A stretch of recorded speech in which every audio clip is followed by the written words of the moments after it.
할렐루야. 우리 할렐루야 찬양대와 또 신뢰악단의 연주 하나님께서 기쁘게 받으신 줄로 믿습니다. 오늘은 대림절 세 번째 주일입니다. 우리가 오늘 세 번째까지 켠 촛불은 사랑의 주로 오신 예수님을 상징하는 촛불입니다. 이제 아주 짙은 초에서부터 이제 많이 엷어져서 이제 분홍색 초가 되었고, 다음 주에는 이제 흰색 초로 성탄을 알리게 됩니다. 이 밝은 빛이 하늘의 빛이 되어서 오늘 주님 앞에 나와 예배드리는 우리 모든 성도들의 마음에 밝아지고 환해지는 역사가 있기를 주님의 이름으로 축원합니다. 오늘 말씀의 제목을 함께 하겠습니다. 더 늦기 전에. 오늘 원포인트 설교의 제목이 이 더 늦기 전인데, 자, 이 제목을 보는 순간 저에게 떠오르는 노래가 있었습니다. 그것은 이제 환경 문제를 생각하는 그런 노래인데, 지난 수년 동안 우리 교회는 탄소제로 녹색 교회를 선포하고 온 교우들이 창조세계 보존을 위해서 힘써 왔습니다. 143명의 환경 선교사를 배출하였고, 또 지난 8월에는 태양광 발전소를 완공하여 넉 달 동안 한 달 평균 10그루의 소나무를 심는 효과를 보았습니다. 10그루가 조그만 모종 소나무를 얘기하는 게 아니라 20년생 소나무 한 그루씩을 말하는 겁니다. 오늘 아침에 보니까 37그루 이렇게 되어 있는데 한 달 평균 한 10그루 정도 됩니다. 그리고 지난 작년 9월, 10월, 11월까지의 전기요금과 태양광 발전소 건립한 이후의 전기요금을 비교해 봤더니 한 달 평균 약 62만 원 정도씩 이제 전기요금을 절약할 수 있게 되었습니다. 지속적으로 하나님의 창조 세계를 보존하고 환경 재앙으로부터 우리 인류를 지켜내는 일에 힘쓰는 성도들 되시기를 바랍니다. 대한민국 의료 역사상 최악의 사건으로 꼽히는 10년 전 사건이 있었죠. 2014년에 세상을 떠난 가수 신해철이 92년도에 작사, 작곡, 편곡까지 한 더 늦기 전에라고 하는 노래가 있습니다. 벌써 32년이 지난 노래인데 지금에 이르러서 그 가사를 보아도 정말 환경 문제를 깊이 생각하는 천재 가수였구나 하는 그런 생각을 갖게 됩니다. 그 가사 내용을 한번 보겠습니다. 생각해보면 힘들었던 지난 세월, 앞만을 보며 숨차게 달려 여기에 왔지. 가야 할 길이 아직도 남아있지만 이제 여기서 걸어온 길을 돌아보네.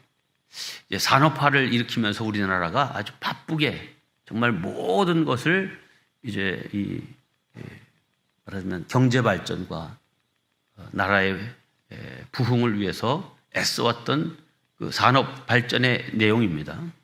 어린 시절에 뛰놀던 정든 냇물은 회색 거품을 가득 싣고서 흘러가고 공장 굴뚝의 자욱한 연기 속에서 내일의 꿈이 흐린 하늘로 흩어지네. 전에는 공장 굴뚝에서 막 연기가 치솟으면 야, 우리나라가 발전하는구나 막 이렇게 여기고 또 그렇게 국가에서도 선전했던 그런 상황이었죠. 그런데 하늘 끝까지 뻗은 회색 빌딩 숲, 이것이 우리가 원한 전부인가? 그 누가 미래를 약속하는가? 이젠 느껴야 하네. 더 늦기 전에. 그 언젠가 아이들이 자라서 밤하늘을 바라볼 때에 하늘 가득 반짝이는 별들을 두 눈 속에 담게 해주. 저 하늘에 총총히 박혀있던 우리의 별들을 하나둘 헤아려 본 지가 얼마나 됐는가. 그 별들이 하나둘 떠나가고 힘없이 꺼져가는 작은 별 하나. 자, 이제 우리가 할 일이 뭐라고 생각하나? 우리는 저 별마저 외면하고 떠나 보내야만 하는가? 이젠 느껴야 하네. 더 늦기 전에. 네, 2050년까지 탄소 중립을 이루어서 지구의 온도를 1.5도 이상, 현재보다 1.5도 이상 올라가지 않도록 지켜야 한다는 이 마지노선을 금년에도 벌써 수차례 넘겼다고 합니다. 더 늦기 전에 더욱 우리들의 사명감을 고취해서 하나님의 창조세계 보존을 위해 힘써야 할 줄로 믿습니다. 우리 성도들이 그러한 선봉에 산 역군이다 하는 그런 마음을 꼭 갖고 환경 보호에 힘쓰는 우리 모두가 되기를 바랍니다. 이제 오늘 말씀으로 들어갑니다. 오늘 본문에 등장하는 아모스는 남왕국 출신의 사람으로 주전 8세기경에 북왕국에서 나고 자라기는 남왕국 쪽에서 나고 자랐지만 활동은 북왕국을 위한 선지자였습니다. 그는 예루살렘 남쪽 한 10km 정도에 있는 드고아라고 하는 지역에서 이제 양을 치고 뽕나무를 기르는 그런 농부였습니다. 지극히 평범하게 농사를 짓던 그가 하나님의 부르심을 받아 북왕국 이스라엘에서 하나님의 말씀을 선포하는 선지자가 된 것입니다. 이 당시 북왕국 이스라엘은 여로보암 2세가 다스리고 있던 시절입니다. 이 여로보암 2세는 신앙적으로는 타락했지만 정치적인 수완이 높아서 경제 부흥도 또 나라의 안정도 잘 이루었던 그런 시대입니다. 그런데 하나님의 관점에서 보면 이 나라가 정말 망해가는구나, 하나님으로부터 너무 멀어져 있구나라고 하는 것을 탄식하게 되죠. 지난주까지 우리가 호세아서를 공부했는데 이 호세아 선지자와 이 아모스는 그리 멀지 않은 시대에 같이 활동했던 예언자입니다. 자, 이 아모스라고 하는 이름의 뜻은 무거운 짐을 지고 나르는 자라고 하는 뜻입니다. 그러니까 시대의 무거운 짐을 온몸으로 짊어지고 하나님의 심판과 경고의 말씀을 선포해야 했던 선지자이기에 그의 이름이 참 어울린다, 이렇게 볼 수 있습니다. 그는 불의한 시대에 하나님의 공의를 온몸으로 선포했던 정의의 선지자입니다. 하나님은 지금 패역한 이스라엘의 모습을 상징하는 5가지 환상을 보여주십니다. 5가지 환상은 첫째, 황충이 모든 풀을 베어먹는 그런 환상. 둘째, 물이 모든 물을 이제 핥듯이 막 핥고 다 없애버리는 그런 환상. 셋째는 다림줄을 들이우고 있는 그런 하나님의 형상. 넷째는 여름실과 한광줄이 먹음직하지만 금방 다 훅 썩어버릴 그런 여름실과의 모습. 다섯째는 성전이 무너지는 환상이었습니다. 이 5개 환상 모두 하나님께서 이스라엘을 심판하시고자 하는 징표들입니다. 오늘 우리가 살펴볼 환상은 이 5가지 중에 3번째인 다림줄의 환상입니다. 자, 다림줄, 그것은 기준이 되는 선입니다. 다림줄은 건축에서 벽돌을 쌓거나 벽을 세울 때 수직을 잡아주는 도구입니다. 실 끝에 무겁고 뾰족한 줄을 달아서 중력의 법칙을 이용해서 정확히 수직을 잡도록 도와주는 도구입니다. 네. 저 밑에는 하나님의 말씀이고 그 위에 추가 달려 있고 줄이 있죠. 이 줄을 일러 다림줄이라 합니다. 보셨죠? 못 보신 분들은 연식이 별로 안 된 분들이고, 이거 다 보셨을 거예요. 근데 요즘은 뭐 이런 거 안 쓰고 다 이제는 레이저 레벨기로 바뀌었죠. 그래서 이 레이저 레벨기를 딱 어디든지 딱 세우면 뭐 울퉁불퉁한 곳에 세워도 그 안에 내부 장치에 의해서 저기에서 촥 나오는 그 레이저 빛은 정확하게 수직 수평을 이제 딱 보여줍니다. 그래서 여기에 맞춰서 이제 바닥도 벽도 이렇게 딱 세워 가도록 되어 있습니다. 아무튼 이 다림줄이 지시하고 있는 이 선에 맞춰 담을 쌓아야, 벽을 세워야 견고하고 무너지지 않고 아름답게 높이 쌓을 수 있습니다. 그런데 지금 이스라엘의 영적인 상황은 이 다림줄의 기준에서 많이 기울어져 있다는 것입니다. 우리 그리스도인을 집 짓는 자에 비유하고 있는 성경의 내용이 많습니다. 예수님도 우리를 집 짓는 자로 반석 위에 집을 짓거나 혹은 모래 위에 집을 짓는 자로 비유하시기도 했습니다.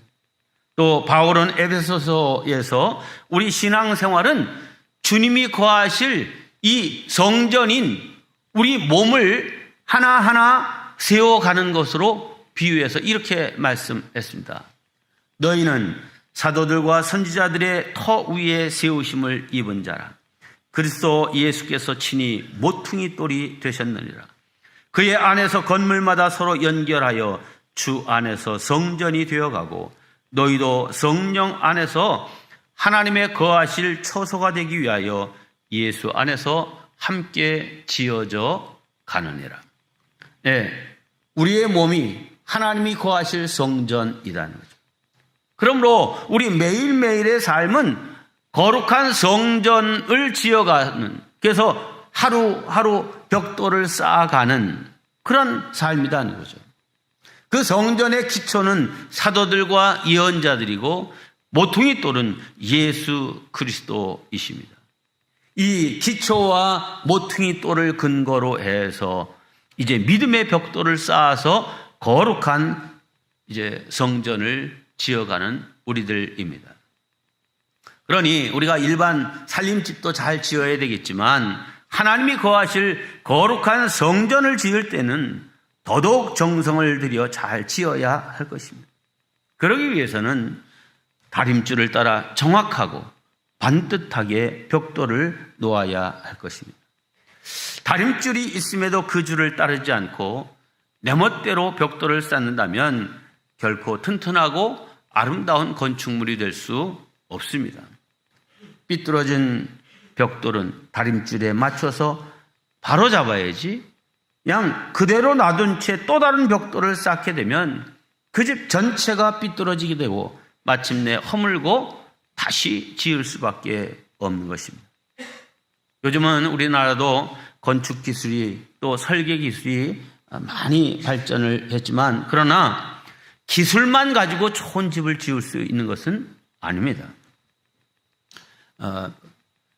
벌써 만 3년이 지났는데 우리 교회 이 대수선 공사를 할 때 그야말로 뼈대만 남기고 모든 것을 다 뜯고 다 새롭게 했죠. 이걸 위해서 거의 7, 8개월에 걸쳐서 설계를 했습니다. 이 설계에 우리가 생각하는 모든 것들을 다 반영해서 넣기에 애썼습니다. 그때 제가 제일 중점을 둔 것은 교회에 딱 들어왔을 때 마음의 안정감과 또 평안함, 또 온화함이 있어야 되겠다. 근데 그 당시 우리 교회는 한쪽은 이 일조권 때문에 기울어져 있고 이쪽은 그냥 수직으로 되어 있는 벽이었어요. 그러다 보니까 어디에 기준을 맞춰야 될지 모르는 상황이었어요. 이 천장을 바라보면 천장에 위에 이렇게 십자가 형틀의 이렇게 구조물이 있었는데 거길 바라보면 참 보기는 그냥 그거로는 좋은데 밑을 내려다보면 중앙이 안 맞는 거예요. 또 이 앞에는 스테인글라스가 가운데 크고 양쪽 두 개가 이렇게 딱 있는데 그거에 맞춰도 또 이게 안 맞는 거예요. 다 안 맞다 보니까 뭐 그러기 때문에도 그렇겠지만 하여튼 강대상이 이쪽에 설교자 강대상, 이쪽에 사회자 강대상이 따로 나눠져 있었죠. 그래서 이 대수선 공사를 통해서는 완전한 균형을 이루어야 되겠다. 저도 아주 약간 병적인 그런 증세가 있는 것 같아요. 앞에서 이렇게 보니까 여기 양쪽에 이 가습기에서 나오는 이 올라가는 위치가 달라. 여긴 많이 나오고 여긴 조금 나오는 거야. 저거 마음에 안 든다 해가지고 제가 기도 딱 끝났을 때 나와가지고 이렇게 좀 만졌는데 소용이 없네. 똑같은 회사 제품인데도 이렇게 뭐 틀리네. 근데 하여튼 그래서 여러분이 딱 보실 때에 다 그 선과 이것들이 면이 딱 맞게끔 이제 됐죠. 근데 다 해놓고 보니까 야, 너무 직선적이다. 그래서 이게 참 부드러움이 있어야 되는데 해서 이 강대상을 아주 엄청나게 신경을 써서 만든 겁니다. 이 강대상 아마 다른 교회 가서 보시지 못할 거예요.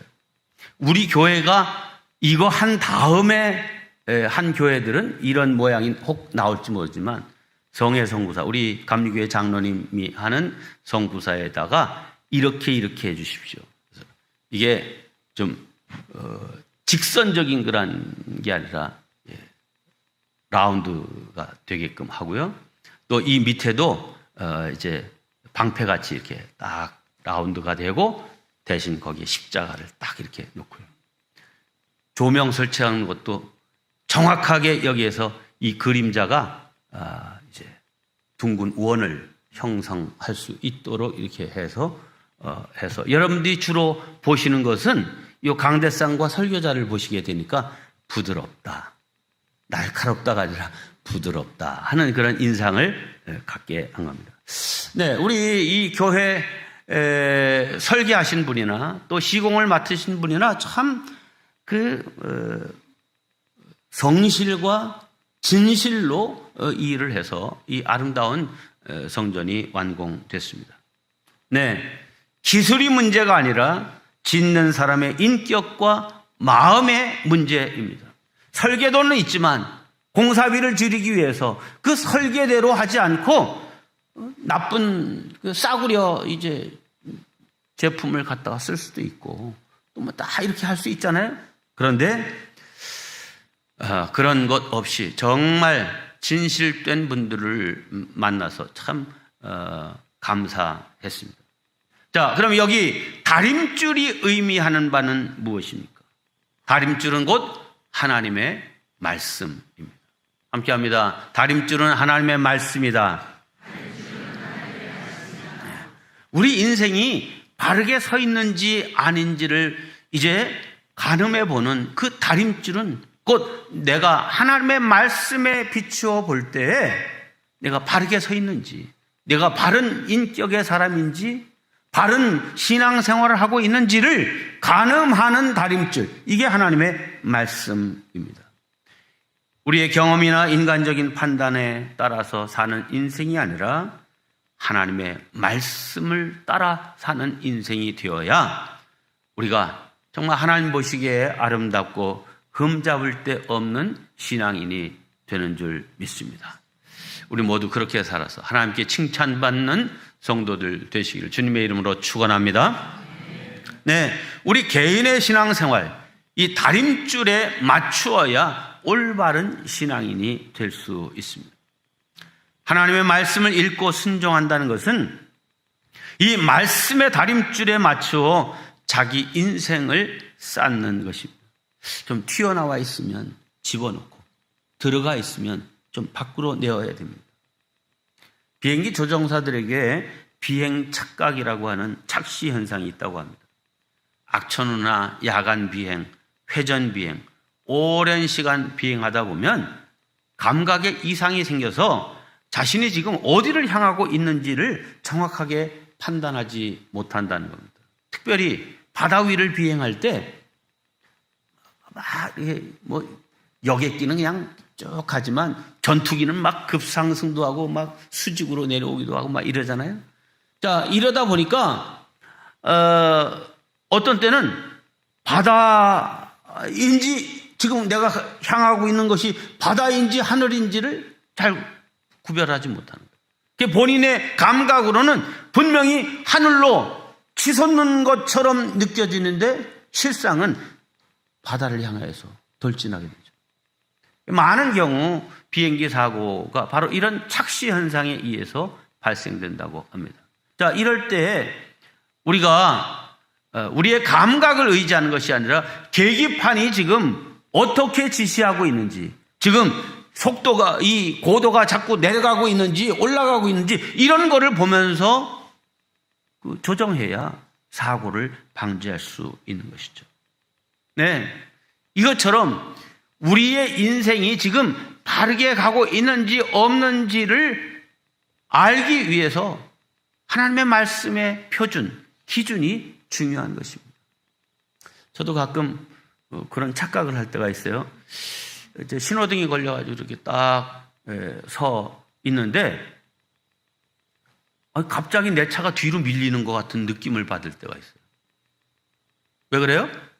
난 가만히 있는데 옆에 있는 차가 앞으로 가면 이 차가 가는 걸로 느껴지는 게 아니라 내 차가 뒤로 후진하는 것처럼 느껴요. 깜짝 놀라서 브레이크를 더 이렇게 잡는데 실상은 내 차는 가만히 있는 거고 옆차가 감으로 인해서 내가 상대적으로 뒤로 밀리는 그런 느낌을 받는 거죠.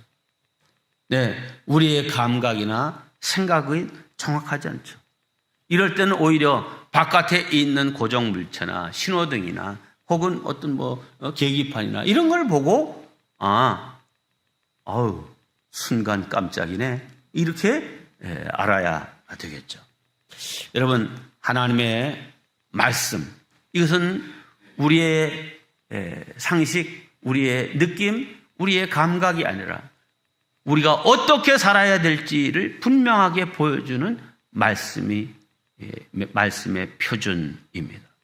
이 말씀을 따라 우리 인생의 벽돌을 한 장 한 장 쌓아가야 든든하고 또 아름답게 높게 쌓아가게 될 줄로 믿습니다. 자, 여러분, 이 하나님의 말씀의 다림줄에 맞춰서 우리의 삶을 조율해 가는 것, 이게 매일매일의 경건 생활인 것입니다. 하나님의 말씀을 읽고 묵상하면서 이 말씀에 비추어진 나의 모습은 어떤가? 이런 면에서 내가 좀 선을 넘었구나. 다시 그 선 안으로 들어오는. 하나님의 요청은 이러는데 내가 너무 뒤로 빼고 있구나. 다시 열심을 내야 되겠다. 앞으로 내고. 이렇게 해서 이제 또 기도의 다림줄로 수시로 나를 한번 체크해 보는 거죠. 이래야 그 신앙의 집이 아름답고 견고하게 세워져 있을 수 있는 것입니다. 저와 여러분들이 아름다운 신앙의 집을 지어가는 복된 성도들 되시기를 주님의 이름으로 축원합니다. 마지막 세 번째, 공의롭고 동시에 사랑이 있는 사회가 되기 위해서도 다림줄이 꼭 필요합니다. 아모스는 지금 다림줄을 잡고 있습니다. 지금 이스라엘 사회에 필요한 것은 정의의 다림줄입니다. 권력자들은 이 정의의 소리를 듣기 싫어합니다. 하지만 아모스가 다림줄을 띄워놓고 보니 이스라엘이라고 하는 이 건물이 기울어도 한참 기울었습니다. 근데 그냥 두면 위험합니다. 그래서 아모스의 메시지는 너희들 이대로 가다간 무너진다. 다시 쌓던지 대책을 세우라고 요구하는 것입니다. 권력자들은 공의를 싫어합니다. 이유는 현재 자기가 잡고 있는 이 권력이 주는 그 편리함과 아주 든든함, 유익, 이것을 내려놓기 싫어서이죠. 그러나 정의는 그 사회가 무너지지 않고 높이 쌓을 수 있는 기준입니다. 이러한 정의의 다림줄을 들이우고 있는 사람들은 사실 고마운 사람들입니다. 그들의 소리가 듣기 싫다고 억눌러 놓으면 사회는 한순간에 망하거나 아니면 구부러지고 왜곡되어 참 추한 세상이 되고 마는 것입니다. 그런 점에서 언론의 자유, 비판의 자유가 얼마나 소중한지 모릅니다. 하나님께서 다림줄을 드시고 쌓아놓은 담 곁에 계십니다. 그리고 아모스에게 이 다림줄에 맞추어 이스라엘의 상태를 좀 살펴봐라. 그들의 영적 상태가 어떤지를 봐라 하는 거죠. 네, 참 그 결과가 비참합니다. 아모스 오늘 7장 8절과 9절에 이렇게 말합니다. 내가 다림줄을 내 백성 가운데 두고 다시는 용서하지 아니하리니. 왜? 너무 엇나간 거예요. 이삭의 산당들이 황폐되며 황폐하리라. 이스라엘 성소들이 파괴될 것이라. 파괴시키겠다. 내가 일어나 칼로 여로보암의 집을 치리라. 지금 여로보암 2세가 왕인데 그 나라 내가 치겠다 하는 그런 말씀입니다. 하나님의 품을 떠나 하나님의 기준을 떠나 패역한 길로 걸어갈 때 그들의 정체성을 잃어버렸기에 하나님께서 이제 징계하시겠다 하는 그런 말씀입니다. 네, 오늘 우리 시대에도 하나님의 다림줄이 필요합니다. 우리나라가 참 경제적으로 엄청난 성장을 이루었죠. 네, 중진국에서 선진국으로 올라가는 그런 나라들이 없고 또 이렇게 전쟁의 폐허 속에서 참으로 유엔의 원조를 받던 나라가 유엔을 통해서 원조하는 유일한 나라가 대한민국 선진국이 됐어요. 세계 12, 13 이런 정도의 경제 국가 높이 올라갔죠. 그런데 거기에 맞춰서 우리가 정말 정의의 수준, 민주주의적인 그런 가치의 기준, 또 문화적인 그 수준, 또 신앙적인 수준, 이게 함께 올라가야 되는데 경제가 올라가면서 신앙도 내려가고 사회적인 윤리, 도덕의식도 내려가고 백성들이 정말 나라와 민족을 사랑하는 애국심도 내려가고 이렇게 돼 보니까 이 나라가 이 높이 쌓았는데 이게 기울으면 더 위험해요. 더 위험하죠. 지금 현재 우리나라가 이런 모양입니다. 정말 다시 우리나라가 반듯하고 건강하고 높이 정말 올라가도 견고한 흔들리지 않는 든든한 세상을 만들어가는 일에 우리가 힘써야 됩니다. 어느 책에선가 제가 이런 말을 읽은 기억이 있습니다. 한 나라의 운명은 그 나라 시민 중 25살 미만의 사람들의 사고에 달려있다. 나이 든 사람들의 그 생각보다도 어린이, 청소년, 청년들, 이 사람들이 어떤 비전, 어떤 마음, 어떤 그 윤리적인 잣대를 가지고 살아가느냐, 이게 그 나라의 운명을 좌우한다는 거죠. 자, 이것을 빗대어 보면 우리 꿈마을 엘림교회의 장래와 미래, 운명은 교회 학교에 달려있다, 이렇게 볼 수 있고요.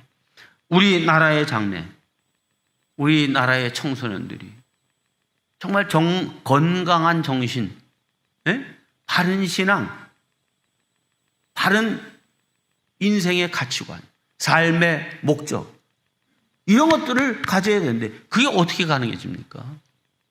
여러분, 신앙교육이 그래서 중요한 거예요. 하나님이 원하시는 바가 무엇이고 무엇이 진정 우리 사람이 바르게 살아가는 것인가를 이 하나님의 말씀을 기준으로 해서 잘 가르쳐야 되죠. 그래서 부모님이 중요하고 교사가 중요합니다. 세상적인 가치관을 가지고 자녀들을 양육하는 한 우리의 미래는 어둡습니다. 돈이 최고다.